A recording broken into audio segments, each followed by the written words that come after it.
Muy bien, estamos listos para una nueva entrevista. Nos acompaña Virgilio Hurtado Cruz, especialista del Instituto Peruano de Derecho Electoral, y le damos la bienvenida a este espacio. ¿Qué tal, Virgilio? Buenos días. Muchísimas gracias a usted por acompañarnos. Vamos a hablar de bicameralidad, señores. Todo lo que necesitamos saber en principio sobre este concepto, que es históricamente también, ¿no es cierto? No sé, en nuestro país, ¿cuándo fue la última vez que tuvimos un parlamento bicameral? ¿Qué significa esto? Y de aprobarse en el referéndum, ¿cómo sería? ¿Cuáles serían las reglas para su funcionamiento? En principio, ¿qué es la bicameralidad? Claro, el poder legislativo recae en el Congreso, y el Congreso, como órgano estatal, puede adoptar, de acuerdo a la Constitución, a la voluntad del constituyente, distintas modalidades, ¿no? Una de ellas es la unicameralidad, es que el Congreso se organiza en una sola cámara, ¿no? Y la otra es pues el régimen bicameral. No es lo único, porque inclusive se puede optar por otros modelos. Un modelo raro que introdujo Bolívar en la Constitución peruana fue un modelo de 3 cámaras inclusive, ¿no? Pero la idea es de que con un régimen bicameral se pueda constituir una representación mucho más global de los intereses y sectores de determinada comunidad. Perfecto, ese es el objetivo detrás, digamos, el objetivo principal. Bueno, y hay todo un desarrollo teórico, ¿no? De constitucionalistas de talla internacional, como también de los nacionales, ¿no? En la polémica nacional mucho se esgrimía que el Senado, ¿no? O una segunda cámara, una cámara alta, de acuerdo al modo de elección que se adoptase, ¿no? Era útil en la medida que representaba los intereses de la nación, mientras que la Cámara de Diputados, que eran elegidos en provincias, podían pues representar con mayor, digamos, identidad los intereses de las provincias, los intereses locales, de manera que en la representación nacional había un contrapeso entre los intereses nacionales, que estaba representado por los senadores que eran elegidos en circunscripción nacional o distrito nacional único, como tradicionalmente se le llamaba en el Perú, y el contrapeso entre los intereses locales que estaban pues representados por diputados que eran elegidos por circunscripciones provinciales. Muy bien, que eso además una de las demandas del ciudadano de a pie, ¿no es cierto? Sentirse mejor representado por la evidente crisis que ya se ha mencionado, ¿no es cierto? Que no hay esta representación actualmente, ¿no? Con el Parlamento como está, lo que no significa que vaya a esto solucionarse, de optar tampoco por un Parlamento bicameral. Bueno, lo trascendente de ello es de que cuando mejor está representada la sociedad en los parlamentos, las leyes tienden a ser más legítimas y acatadas, ¿no? El principio es de que una ley tiene que responder a la representación de los ciudadanos, ¿no? De modo tal de que cuanto mejor están representados los sectores poblacionales y partidarios dentro de un colectivo como es un Congreso, entonces pues se presume que mayor legitimidad tendrían las leyes. No me refiero a la legitimidad legal que le otorga la Constitución y que es de carácter formal, que una vez que se publica la ley aprobada por el presidente de la República es obligatoria para todos, sino que la gente sienta que esa ley es producto de una deliberación donde ha sido partícipe. Y creo que eso es clave para este proceso de reforma que se viene, en el sentido de que se tiene que dar a conocer los contenidos de cada norma que va a modificar la Constitución política. Por supuesto, y a ello vamos a entrar dentro de poquito, lo prometo. Queremos entender también que de aprobarse la bicameralidad en el referéndum, tenemos que entender cómo funcionaría en nuestro país, pero previamente, ¿qué tal si hacemos un repaso histórico sobre la bicameralidad en el Perú? ¿No es cierto? Desde la independencia el Perú ha tenido 12 constituciones, ¿no? Y de estas 8 han reconocido este sistema. ¿Qué pasó con el último sistema bicameral, ¿no? Antes del golpe, del 92? Claro, la Constitución de 1979, recogiendo la tradición de la Constitución histórica del Perú, configura un parlamento bicameral, con una Cámara de Diputados, 180 y 60 senadores, que eran elegidos, pues como le digo, los diputados en distrito plurinominal, ¿no? Y múltiple, y los senadores en distrito nacional. O sea, el senador que participaba en una lista de candidatos presentada por cualquier organización política podía hacer campaña electoral en Piura, en Tumbes, en cualquier punto de la República, del territorio de la República. Hablando de intereses nacionales. En tanto, los diputados participaban haciendo su campaña en la lista que era presentada por el partido o organización política o alianza electoral en determinada circunscripción electoral, como actualmente se eligen los congresistas de la República. Ojo, pero también hemos tenido otra organización diferente, plasmada por la Constitución del 33, donde pues se aplicaban distritos uninominales, o sea, se asignaba a cada provincia un representante, ¿no? Y el que obtenía la mayoría relativa era elegido, ¿no? Son modalidades.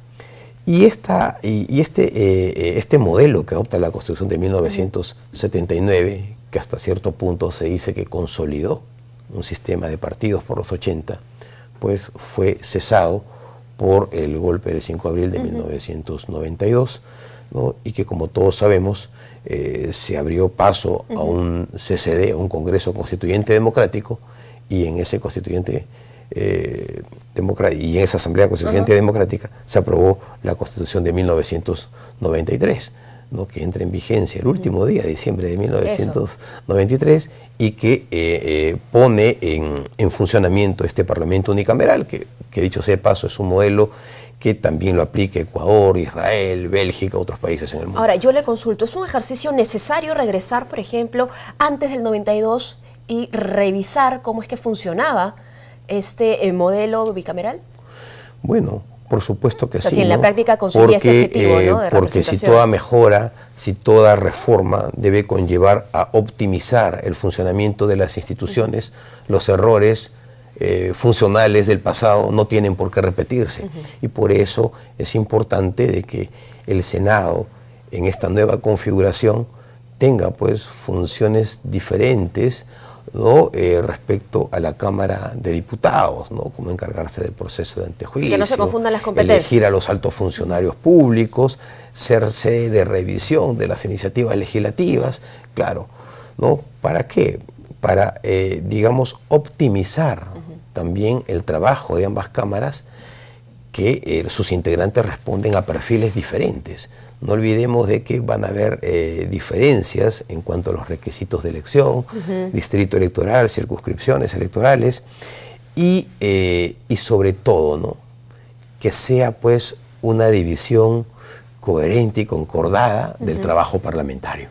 Bueno, y lo que toca ahora pues es el trabajo de información, ¿no es cierto? Un poco de lo que usted ha mencionado, Virgilio, sobre el concepto básico de bicameralidad, porque es lo que tienen que entender ahora los electores peruanos, ¿no es cierto? Porque el 9 de diciembre van a ir a votar por el sí o por el no, y no solamente en términos generales, sino también cómo funcionaría en nuestro país. Por eso le pedí hacer ese repaso histórico previo y le agradezco muchísimo la información sobre aquello que ha propuesto el Ejecutivo, ¿no es cierto? Y aquello que se ha modificado.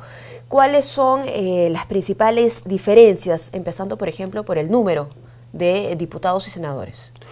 Claro, en realidad el número y la elección responde pues a criterios territoriales, ¿no? Yo más me inclino por un Congreso bicameral, pero que en el detalle de los requisitos de elección y del sistema electoral a aplicar, ¿no? Nos dé como resultado un producto de integrantes de las cámaras que equilibre la representación territorial y también la representación en cuanto a los perfiles de los parlamentarios. Me explico. Han habido propuestas de congresos bicamerales, ¿no? Inclusive la propuesta del doctor Javier Villarriesta de congresos funcionales, ¿no? Que exista, por ejemplo, reserva de representantes provenientes de sectores que son prácticamente estamentos en nuestra sociedad. Por ejemplo, un congreso que asegure la representación de los representantes de los gremios sindicales, de los gremios empresariales, ¿no? De sectores de la sociedad que tienen interés permanente en el funcionamiento de la política, en el funcionamiento y desarrollo de la sociedad. Nosotros, dentro de esa gama de criterios, estamos eligiendo solamente un criterio estrictamente electoral, ¿no? Y en el criterio estrictamente electoral se abre el universo, también responde al principio de igualdad, a que todos los ciudadanos puedan tengan la posibilidad de estar igualmente representados en el Parlamento. Me explico. Por ejemplo, hay un principio en la elección que es básico. Quien tiene derecho a elegir tiene el derecho a ser elegido. Entonces, cualquier ciudadano que integre el padrón electoral puede integrar una lista presentada por las organizaciones políticas. Pero claro, si apostamos a un principio 100% y estrictamente democrático, corremos el riesgo de no obtener un producto cualitativo. Ahora, que ayude a mejorar el perfil de los representantes y que ayude también a enriquecer, a elevar el nivel del debate parlamentario. Hay muy buenos parlamentarios, pero también sabemos que el mecanismo actual de selección de los políticos que nos van a representar ante el Parlamento, pues también no garantiza que cualitativamente mejoremos proceso tras proceso electoral. Ahora, nos encantaría centrarnos en lo cualitativo, sin embargo, las propuestas van más por lo cuantitativo en principio, ¿no es cierto? Porque lo que propone el Ejecutivo, y esa es la diferencia que quisiera usted, por favor, aclare, ¿no? Es que la Cámara de Senadores esté compuesta por 30 miembros y la Cámara de Diputados por 100 miembros. Es decir, estamos hablando de 130 representantes, ¿no es cierto? Un número que se mantendría, digamos, si lo comparamos con el Congreso actual. Sin embargo, el proyecto que va al referéndum, lo que dice es lo siguiente: la Cámara de Senadores está compuesta por 50 parlamentarios y la Cámara de Diputados por 90 parlamentarios y la de Diputados por 130 parlamentarios. Estamos hablando de 180 peruanos.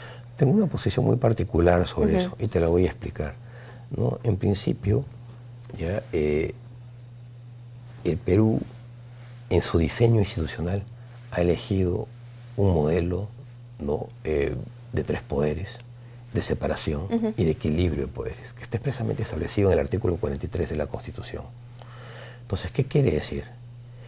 Que si bien el Congreso tiene la facultad, la potestad de aprobar leyes y la reforma de la Constitución, también hay entidades que por la Constitución se les reconoce el derecho de presentar iniciativas legislativas y de reforma.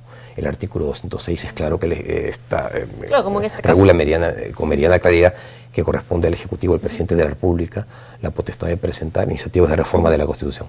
Pero al mismo tiempo el Congreso no es una mesa de partes. No quiere decir que porque el Ejecutivo presenta un proyecto de reforma, el Congreso pues se allane y abdique de deliberar y de discutir lo más conveniente para la República. Por ello queremos comprender los criterios para la elevación del número, ¿no? En ese contexto, ¿no?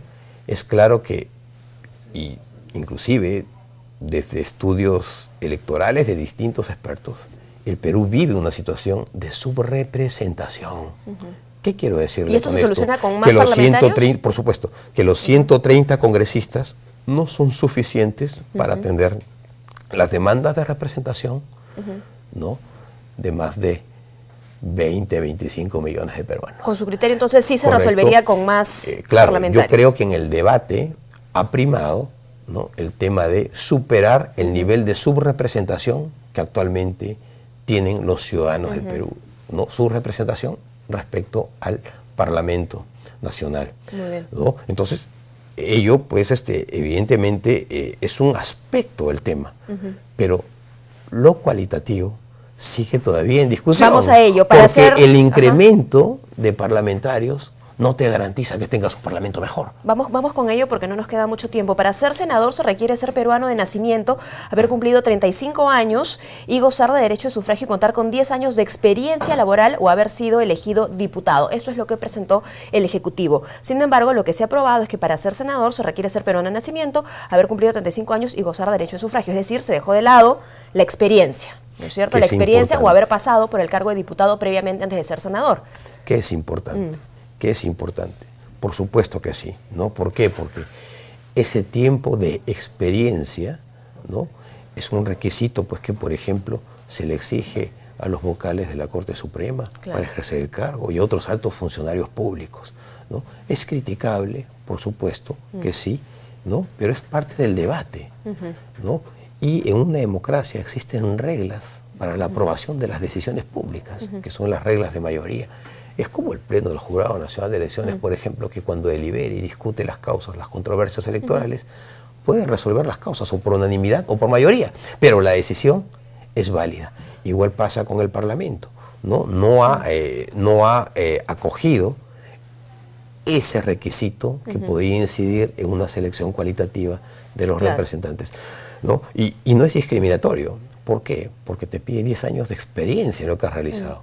Entonces, si tenemos personas que tienen educación técnica o que tienen alguna experiencia de trabajo, ¿no?, en el oficio más humilde. Basta con que tengan 10 años y puedan postular. No es un requisito que conlleve a una discriminación, ¿no?, de determinados ciudadanos de nuestra sociedad. Un párrafo importante que fue retirado fue el siguiente: los congresistas deben declarar sus intereses y patrimonios en forma pública bajo responsabilidad conforme a la ley. Bueno, algunos mencionaban que esto era redundante, ¿no?, otros que no, que sí era necesario, más aún en el contexto en el que nos encontramos y el trasfondo del porqué de la reforma, ¿no es cierto? Abunda ese elemento en la transparencia, pero no olvidemos de que también cuando son candidatos van a presentar sus declaraciones juradas de vida, que en el caso de los funcionarios públicos tienen que hacerlo de la misma forma que lo hacen los funcionarios públicos. Que incluyen los intereses y los patrimonios. Efectivamente, ¿no? Lo que hay que hacer sí es las herramientas que ya existen, aplicarlas, hacerles un seguimiento y fiscalización para que no se filtre, ¿no?, para que no obtengan los cargos de representación aquellos ciudadanos que han sido desleales con el llenado de las declaraciones juradas de vida, de las declaraciones de bienes y rentas y de las declaraciones que han hecho como funcionarios públicos. ¿Por qué? Porque el voto como tal es un derecho, pero al mismo tiempo es una decisión de confianza que hacen los electores respecto a las autoridades que se presentan para administrar la cosa pública.